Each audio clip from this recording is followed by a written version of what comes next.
السلام علیکم ورحمۃ اللہ وبرکاتہ۔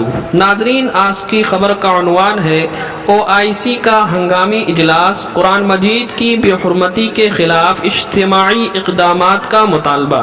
جدہ العربیہ نیٹ اسلامی تعاون تنظیم OIC نے قرآن مجید کی بے حرمتی کے واقعات کی روک تھام کے لیے اجتماعی اقدامات کی ضرورت پر زور دیا ہے اور کہا ہے کہ مذہبی منافرت کو روکنے کے لیے بین الاقوامی قوانین کو بروئے کار لایا جانا چاہیے۔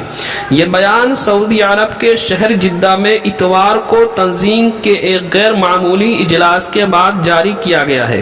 اس اجلاس میں سویڈن میں گزشتہ بدھ کو عید الاضحیٰ کے موقع پر قرآن مجید کی بے حرمتی کے واقعے اور اس کے مضمرات پر تبادلہ خیال کیا گیا ہے۔ OIC کے سیکریٹری جنرل حسین ابراہیم طاہا نے کہا ہے کہ ہمیں بین الاقوامی قانون کے فوری اطلاق کے بارے میں بین الاقوامی برادری کو مسلسل یاد دہانی کرانی چاہیے۔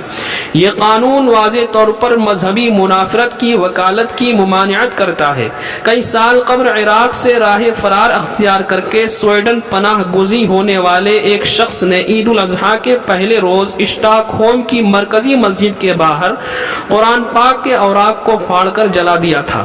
سویڈن پولیس نے اس پر ایک نسلی یا قومی گروپ کے خلاف احتجاج کرنے اور جون کے وسط سے اسٹاک ہوم میں آگ لگانے پر عائد پابندی کے خلاف ورزی کا الزام عائد کیا تھا۔